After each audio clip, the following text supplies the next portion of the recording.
Yeah.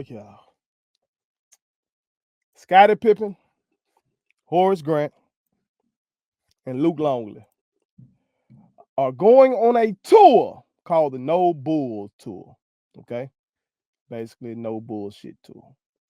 They're touring Australia. And basically, their plan is to push back on The Last Dance. It's 2024. That shit dropped in 2020. It's still pushing back on that. So let's talk about this briefly, y'all. Let's talk about this briefly because I need them to stop the bullshit. My God. But before we talk about that, make sure you hit that subscribe button. I am your homeboy first, and this is the realest, most entertaining show in the game. Put it on something. Again, hit that subscribe button, hit that like button, hit that share button. Put all your people on it. All right, y'all. I consider myself a Michael Jordan scholar. Okay. I am indeed a Michael Jordan fan. The brother truly inspired me, as y'all can see. Got this Michael Jordan jacket back here, made by the King McNeil Collection. Okay, our sponsor. Okay, fuck with them for all of your fraternity or sorority gear needs. Okay, but see, they also do shit like this too. Okay, fuck with them. So yes, I love Michael Jordan, but I am not a celebrity worshiper. I am not one of those ones. I am not one of those people who view celebrities as infallible. I am not. Okay. So, in my study of Michael Jordan and his career, in my study of his life, in my watching the Bulls, okay, in my reading of, I've read the Jordan Rules. I've read Charles Oakley's book. I've read Scottie Pippen's book. I've read Michael Jordan's book, Driven from Within. Okay. Read all that shit. Okay. I watched all of The Last Dance. I did reaction videos to all The Last Dance. Okay. Now, my reaction videos were very thorough because I'm actually going back and watching the games. Okay. But up until that point in my reaction videos, I hadn't made it to the 91 finals yet. I'll tell y'all why that's important momentarily, okay? But Michael Jordan's career, playoff career that is, that's what we really be debating. Playoff career from his rookie year through those Pistons wars and all that kind of stuff, where they were losing. Up until that point, I had seen all of that. Okay, now I'm up to 95, and I think I'm on game 3, Bulls versus the Hornets. Okay. So I'm putting in the work, long story short. Okay. And throughout all this, if you pay attention enough, you can see missteps by Michael Jordan. You can see where Michael Jordan was wrong in instances, but you can also see the same thing for Scottie Pippen, Horace Grant. But I've watched and learned enough to know that these guys got to stop the bullshit, man. They got to stop it. They do. The Last Dance. Let's take it point by point. Let's take it from Scottie Pippen's standpoint. From Scottie Pippen's standpoint, he shouldn't be upset about The Last Dance. He should not be upset about The Last Dance. He shouldn't. What The Last Dance did was actually tell some lies in his favor. The Last Dance made it seem like Scottie Pippen, once Michael Jordan retired for that year and a half, was the best player in the world. And that is not the truth. Hakeem Olajuwon still roamed. Shaquille O'Neal was in the league. David Robinson was in the league. Patrick Ewing was in the league. The league dominated by centers. Okay. Charles Barkley still in the league. Karl Malone still in the league. All these guys better basketball players than Scottie Pippen. You feel me? But The Last Dance made it seem like they even, I think Phil Jackson was even quoted as saying that, that he was probably the best player in the league at that time. Yeah, he won All-Star Game MVP. Does that make you the best player in the league? No. Dame just won the All-Star Game MVP. Is Dame the best player in the NBA right now? Is Dame top 10 in the NBA right now? Come on, man.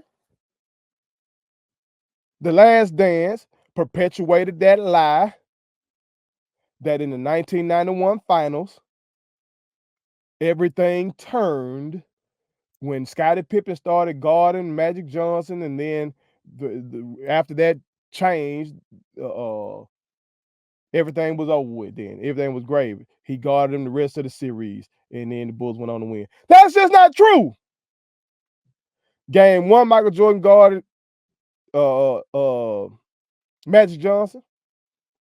They lost the game, and Mike missed a game winner at the very end. Left wing, I want to say. Game 2, he got started guarding Magic Johnson again, got in foul trouble. Pip went on to Magic, hounded Magic, did a good job of that. Okay. Mike went crazy offensively. They won the game. Next game, 3, 4, and 5, Michael Jordan was right back guarding Magic Johnson. Whenever he was in the game and Magic Johnson was in the game, Michael Jordan was guarding Magic Johnson.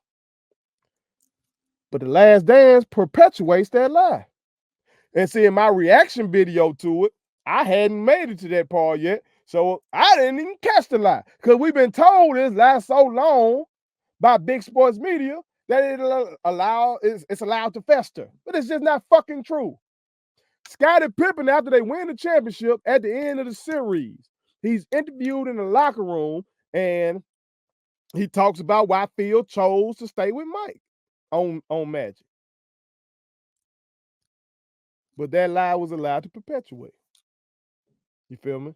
Now, the shit that Scottie is upset about is shit that Scottie did. The migraine game. Okay? Now, maybe he can be mad about its portrayal because it makes it seem like if Scottie had played well, maybe they would have won. Maybe the case. However, only one player in that game 7 played worth a damn, and that was Michael Jordan. Everybody else was trash, including Horace Grant. So, okay, that game, they kind of scapegoated Scottie. Scottie could be pissed about that. Also, in that whole series, the home team won all the games. So since they were on the road, they lost the previous games on the road in Detroit without Scottie Pippen having the migraine. So you might just argue, hey, Detroit was just better that year. Okay? But that whole shit with Scottie not going in the game, he did that.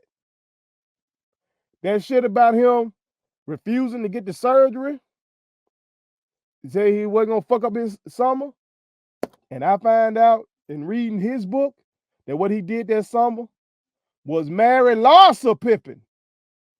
And we see how that shit turned out. Scottie did that. Why shouldn't that be addressed? That's part of the Bulls narrative. That's part of the Bulls story. You feel me? Now,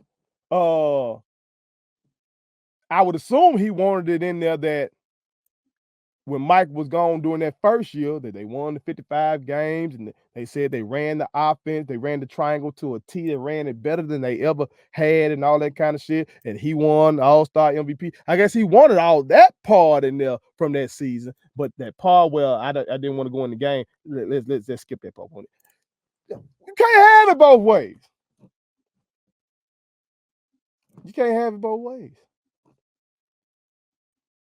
You feel me? I thought that The Last Dance actually did him a service in humanizing his decision to take the bad contract. See, I was a child doing all this. I didn't know Scottie Pippen's life was that fucked up like that. That his daddy was paralyzed and that his brother was paralyzed. And you know, that man was looking at life like, I need some stability. I am the stability for the family. So I gotta take this contract, man. I gotta take this lengthy contract. You know? To hold it down for my family. That's real shit. That's real shit. If anybody should have come up out that bitch as the villain, it was damn Jerry Reinsdorf. Jerry Reinsdorf. Because he should have known, all right, man, this man in a fucked up position, and just come back and renegotiate the damn deal, man. He underpaid Michael Jordan for all them fucking years. You feel me? That's the true villain of that bitch. Jerry Reinsdorf. Now, I know some are saying, well, The Last Dance made people boo Jerry Krause's wife. No, the fuck it didn't. If you're a real Bulls fan. Okay? Again, I was a Bulls fan when I was a child. I was mad as hell at Jerry Reinsdorf and Jerry Krause for breaking up the Bulls after that 1998 season. I don't need no goddamn Last Dance to be mad at them. Now, if I was in attendance, I wouldn't have booed that man's wife. Okay? I wouldn't have done that. Okay? But I'm just saying, folks, Chicago Bulls fans been mad at the ownership and the GM. They've been mad at them. Okay? They've been mad at them. Now, maybe The Last Dance rekindled that fire and made motherfuckers pissed off even more. Like, damn, y'all, we really could have had a 7th championship. Next year was the lockout shortened season. The finals was the Knicks versus the damn Spurs. A young Timmy. You might have thought the Bulls could have got them. Who knows? Who knows? Okay, the Bulls had beaten teams with one stud bid. Okay, like they beat a Patrick Ewing led team. You beat the Karl Malone led team. You beat a Charles Barkley led team. Okay, one stud bid, but okay, the Spurs had 2. They had Tim Duncan and David Robinson. Who knows? It would have been great to see. We didn't get that though. Okay, so yeah, motherfuckers been mad. So I don't think Scottie got the right to be going on this damn tirade like he's been going, man. He been really wilding out. When in actuality, the truth is, after studying these guys for real, these men have never liked each other. Michael Jordan thought that Scottie Pippen was soft, and Scottie Pippen thought that Michael Jordan is arrogant and an asshole. And it seems like both opinions kind of true. Ain't that a bitch? That these men were the cornerstones to 6 championships despite feeling this way about each other. That's what need the goddamn deep dive. We need that. We need a real deal documentary on that alone. Okay. But let's move to Horace Grant. If anybody gonna be mad about their portrayal in The Last Dance, I would say it is Horace Grant. I would say that. Because Michael Jordan made it seem like Horace Grant was the only one talking to Sam Smith, the author of the Jordan Rules. And again, I've read the book cover to cover. All the shit that was revealed in that book, first of all, Horace Grant did do some talking. Undoubtedly, Horace Grant did some talking. But all the shit that was revealed in that book, ain't no way he was the only one talking. It was a whole bunch of folks talking to Sam Smith. Because again, these motherfuckers did not like Michael Jordan. Okay? He was an asshole teammate to play with. He just was hella good. He was great. Okay? He was. So Horace Grant wasn't the only one. So but him lying and saying he didn't do any of the talking, that's cap. Okay. Also, though, Horace Grant, as he said in the promo, he was an X factor for that first three-peat. Okay. Now, he said he would whoop Dennis Rodman's ass. I don't know if he's talking about on the court or physically. I don't know what the fuck he means by that. Okay. You can argue who you'll take. That I would love to see what Bulls fans say about that from an on the court standpoint. Okay. Worm is one of the greatest rebounders of all time. Definitely, in my opinion, the greatest rebounder of modern basketball. Okay. Because I'm taking out Wilt and taking out Russell. Okay. So then I guess the argument would be Worm, Moses Malone, Chuck Barkley, guys like that. Okay. He up there. And Horace Grant wasn't that, but Horace Grant was a good rebounder as well. He was a good defender. But he could actually make a jump shot for you. You feel me? And Word probably could make jump shot, but he just was interested. He was disinterested in the offense, seemed like. Okay.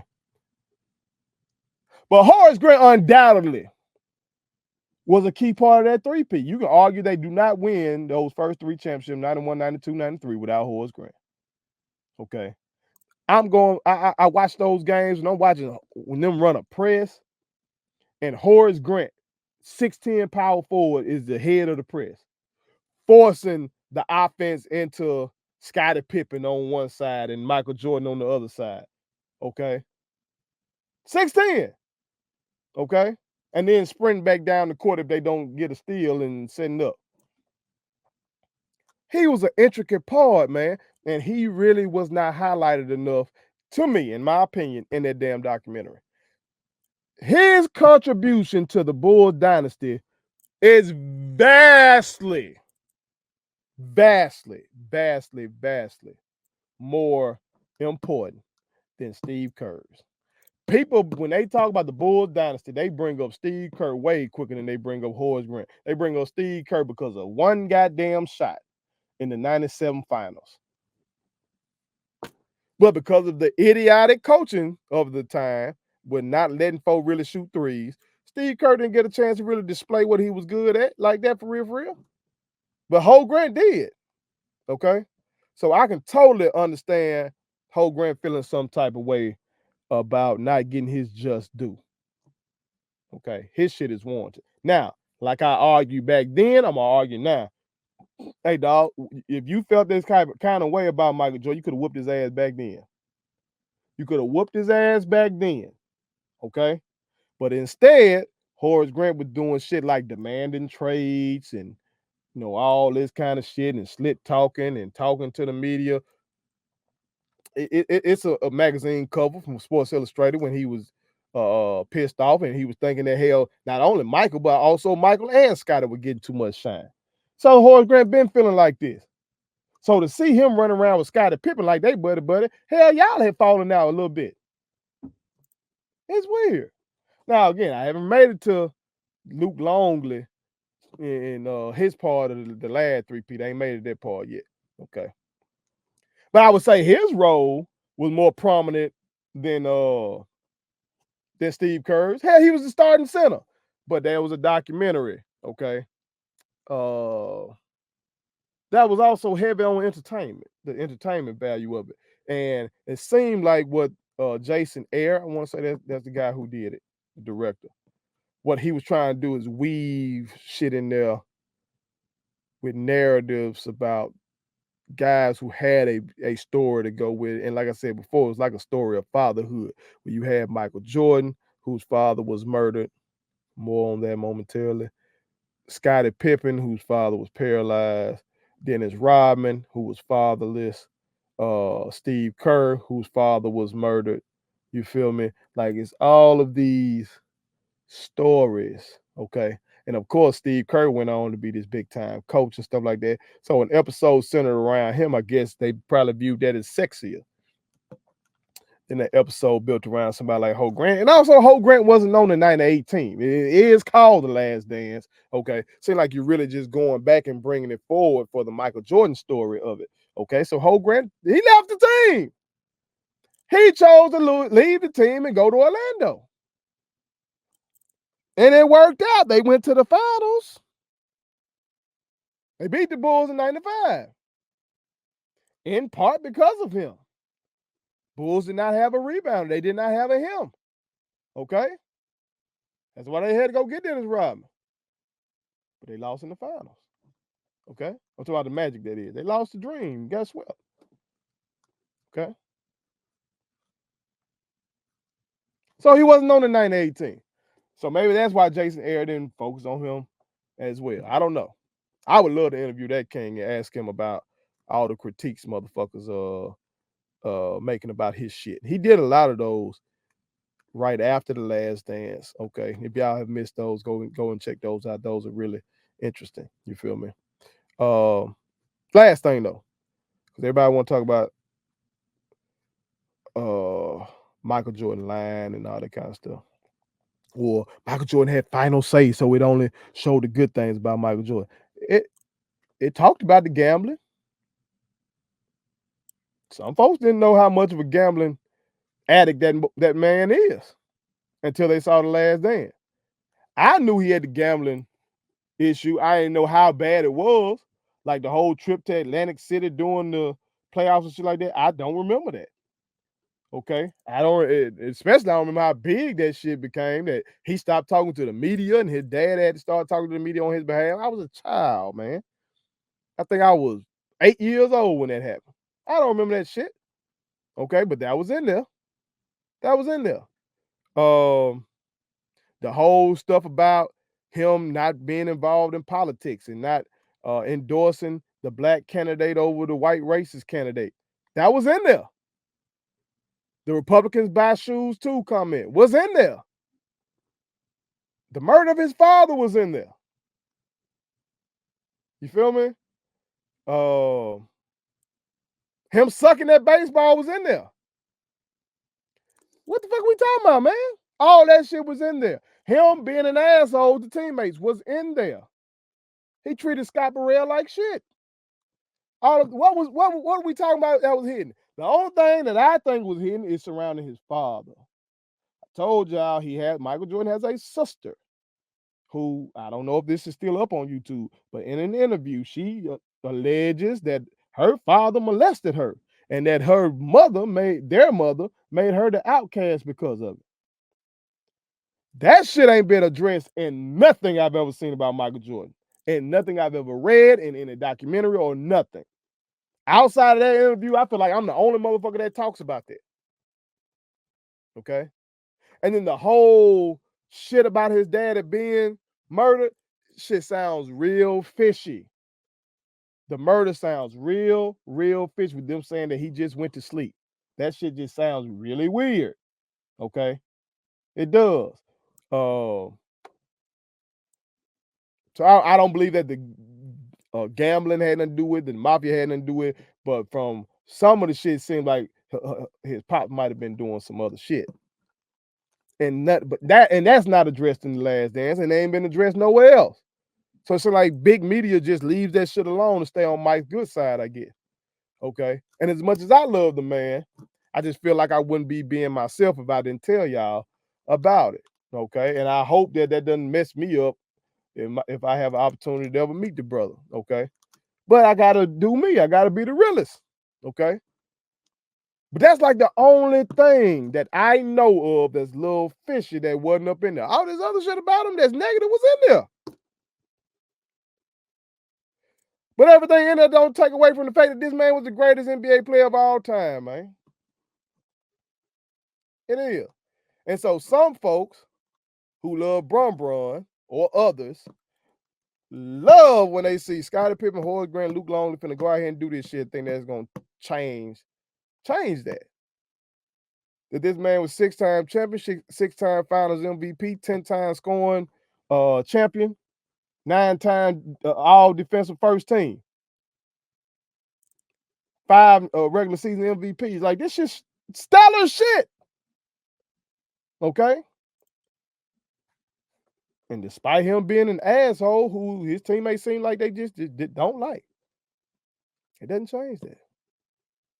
Doesn't change that. Now, one of my youngest made a very astute comparison that I've made before. Actually, I've compared Scottie to Pau Gasol. Okay, Scottie was much better than Pau defensively. Now, Scottie is a defensive marvel, but Pau Gasol is a better offensive player. He has a better offensive repertoire than Scottie. Scottie can go get you 20, 22 points, shit like that with regularity. I think for his career, he averaged like 16. Okay. But Scottie is going to get shit in transition. He's going to get shit in the flow of the triangle offense. Now, that kind of stuff. Powell, you can really just throw it down to Powell if need be, and Powell can get you a bucket. Like Powell was getting buckets in Memphis before he even got in the triangle with Kobe. You feel me? But both men, you know, had questionable mentalities. Okay. Both men were kind of pegged as being soft. And then these superstars that they played with kind of helped toughen them up. And both guys won championships and got in the Hall of Fame. But here's the difference. Pau Gasol knows he's not as good as Kobe. Scottie Pippen thinks he was better than Mike. And there's a disconnect.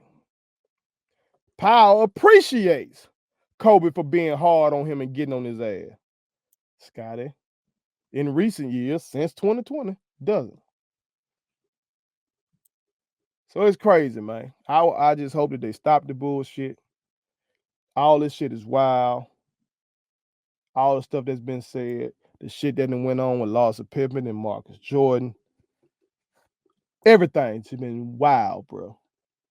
If you still a Bulls fan or you were a child in those 90s and watched this shit, if you were a Michael Jordan and Scottie Pippen fan like I am, these are two of my top 3 favorite players of all time. Michael Jordan, and you got Kobe Bryant, and the Scottie Pippen still to this day.